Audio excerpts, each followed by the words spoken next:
सत्संग से सोधी आवे, नहीं जीव 84 में जावे। सत्संग से सोधी आवे, नहीं जीव 84 में जावे। अब मेटो द्वेष और राग, हो राग या उम्र बतेरी जाली। अब मेटो द्वेष और राग, हो राग या उम्र बतेरी जाली। तो प्रसंग चला था कि हम परमात्मा कहते हैं झूठे सुख को सुख कह ये मान रहा मनबोध, ये सकल चबीना काल का कुछ मुख में कुछ बोध। तो परमात्मा ने ये आग पहले नहीं लगने दी शिक्षा की। और कितना प्यार, कितनी आधीन्य, कितनी विनम्रता। और जितने हम विनम्र होंगे, अधीन होंगे, अहंकार रहित होंगे, उतना भगवान हमारे निकट होगा। आदीनी के पास हैं ये पूर्ण ब्रह्म दयाल, मान बढ़ाई मारियो भाई बेअदबी सिरकाल।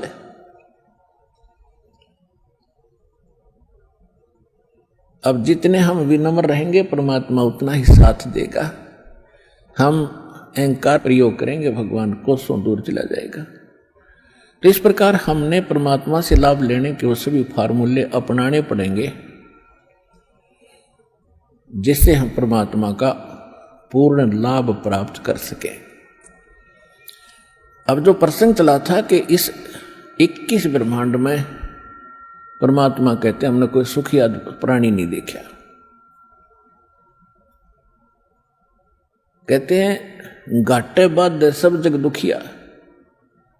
जिसको घाटा माने हानि होगी, लॉस हो गया बिजनेस में, या कोई खेती हानि होगी, फसल नष्ट होगी, वो तो आप पे दुखी। और जिसने लाभ हो गया वो और घना दुखी।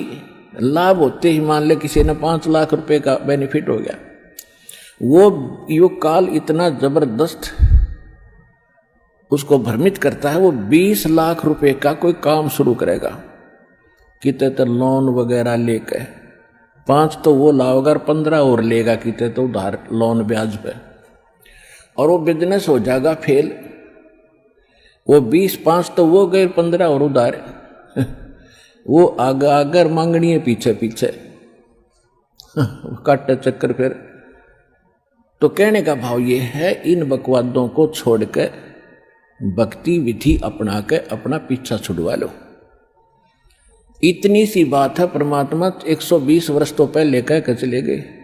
अब वो एक अपना एफिडेविट छोड़ गए, अपनी वाणी छोड़ गए भगवान, विधान बना के। आज ये दास 20 वर्ष से ये दास लग रहा है इसी को समझाने और बताने के लिए।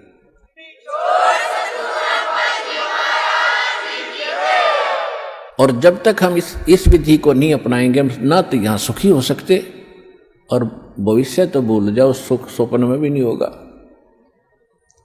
जब परमात्मा की सही विधि, सही भक्ति और उसकी मर्यादा पर हम चलेंगे, हम यहां भी सुखी होंगे। पुण्यात्माओं, एक दिन दास वहां गया हुआ था गोवा के अंदर। गोवा एक स्टेट है और समुद्र के किनारे बसा हुआ है। वहां भगत ने एक सत्संग करवाया था। हम सत्संग करने गए थे सन 2004 में, और वो सत्संग भी उस समुद्र के किनारे से थोड़ी सी दूरी पर, यानी वहां से 8-7 किले दूरी पर, 1000 फुट दूरी पर एक ग्राउंड था, वो बुक करा रखा था। सत्संग समाप्त करने के बाद शाम को टहलने के लिए चले गए, और सुबह भी फिर उधर ही घूमने जाते थे। तो क्या देखा, वहां पर ये फॉरेनर, विदेशी लोग अपने परिवार सहित उस समुद्र के किनारे रेत के अंदर लौट रहे हैं और रेत को लगा रहे हैं। और वो बता रहे थे कि ये कह रहे, अंग्रेजी में बोल रहे थे, कहा बड़ा आनंद आ रहा है, यहां पूरी शांति मिलती है। और फिर उनके बारे में ये भी बताया गया कि ये वहां अरबपति हैं, अरबपति। इनकी बहुत बड़ी इंडस्ट्री चलती है, इनके बड़े बड़े महल हैं, बड़ी बड़ी कार हैं, 1-1 करोड़ की कार है इनके पास। और उन महलों को जिसमें ये करोड़ों रुपये की कोठी बनाकर, करोड़ों रुपये की कार लेकर, वहां शांति नहीं। शांति मिली वहां कपड़े निकाल के एक लंगोट बांध गए और रेत में पड़े हैं, कहा हाँ यहां बड़ी शांति है। इन कोठिया ने शर्मा मारोगे जहां शांति नहीं, चाट लो कोठिया ने जहां शांति नहीं। तो पुण्यात्मा ये हालत है हमारी। शांति तो है बिल्कुल निश्चिंत होकर के और हल्का बन के, इन कार कोठी और इस माया में कभी सपने में भी शांति नहीं होगी। और शांति नहीं है तब बाढ़ में जाओ, वो धन जिसके चाहे अरबपति और चाहे खरबपति, जब आत्मा में शांति नहीं, वो तो आज भी आग में जल रहा है, फिर सारी संपत्ति ने छोड़ के फिर नरक की आग में न्यारा जलेगा। वो यहां भी दुखी, उसका परलोक भी दुखी। तो यहां परमात्मा हमें याद दिलाते हैं कि घाटे बाधे सब जग दुखिया और के गृहस्थी बैरागी हो। जो घर छोड़ कर चले गए, बैराग ले लिया, जंगल में जा बैठे। अब वहां जाकर जंगल में बता कोई बात है, कैसी बुद्धि भ्रष्ट हो रही थी हमारी। अब जंगल में कोई भगवान की तरह पेड़ का बांध रखा कि जाते खोल लाऊंगे ये अकल देखो। पर आत्मा है ये भगवान के लिए रुक नहीं सकती। जैसा भी इसको गाइड मिलता था ऐसे ये अपनी सौ प्रेरणा से भाग लेती है। अब घर त्याग दिया, जंगल में पहुंच गया, ठीक है, रोटी खा के गया होगा सुबह सुबह, तो शाम तक कोई दिक्कत ना लेकिन शाम ने भूख फेर लगेगी, रात काट लेगा जैसे तैसे, सुबह नहीं होगी उस पर। सुबह फिर भागेगा कहाँ? गृहस्थियों की तरफ, गांव नगर की तरफ। दिए माई वहां से मांग के फिर जंगल में बैठ के खाई। और फिर वर्षा होगी तब उसको महसूस होगा भी बहुत दिक्कत आई है, फिर एक झोंपड़ी डालेगा। सर्दी लग गएगी तो कोई कंबल मांग के ले आओगा किसी से, फिर के छोड़ा वह भी चिंता वहां नौकी नो बन गई, वो फालतू ज्यादा बन गई। वहां बड़े बनाए मकान थे, बड़ी बनाई रजाई कपड़े थे और बड़ी बनाई रोटी मिलनी थी। वहां ना भक्ति करेगी, वहां जा बकवाद करी, इस ऐसे भगवान मिलेगा। तो कहने का भाव ये है, बगैर ज्ञान के हम डले ढोरे थे और गृहस्थी न सोचने लग गए कि ये जो बाहर बैठा जंगल में तपस्या कर रहा है यूं पाओगा भगवान।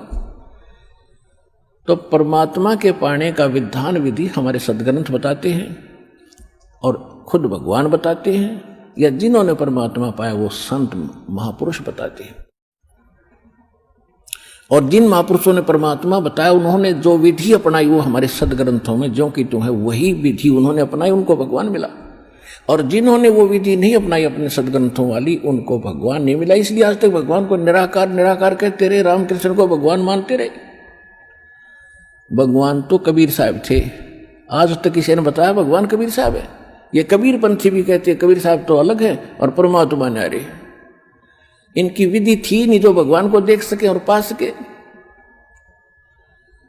तो कहने का भाव यह है दास का कि परमात्मा पाने के लिए भगवान ने स्वयं एक रोल किया, भूमिका की।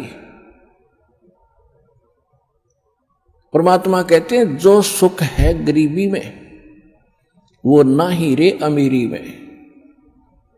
गरीबी यानी आधीनी और साईं इतना दीजिए जा मैं कुटुंब समावे और हम भी भूखे ना रहे अतिथि ना भूखा जा।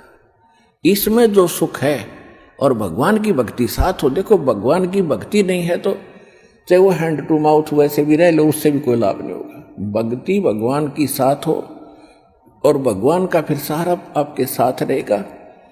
आपको आवश्यक वस्तु आपके सोचने से पहले प्राप्त हो जाएगी जब हम भगवान परमात्मा कबीर जी की शरण में विधिवत रहेंगे।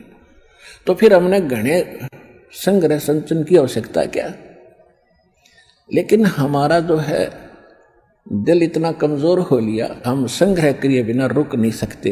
फिर परमात्मा ने बताया कि जैसा भी जिसकी व्यवस्था है उसी में इस भगवान की भक्ति को प्रारंभ करो, ज्ञान को सुन और इस पर कुछ कदम इसके अनुसार रख कर देखो, फिर आपको शांति भी होगी, घर में बरकत भी होगी, पापों से भी बचोगे।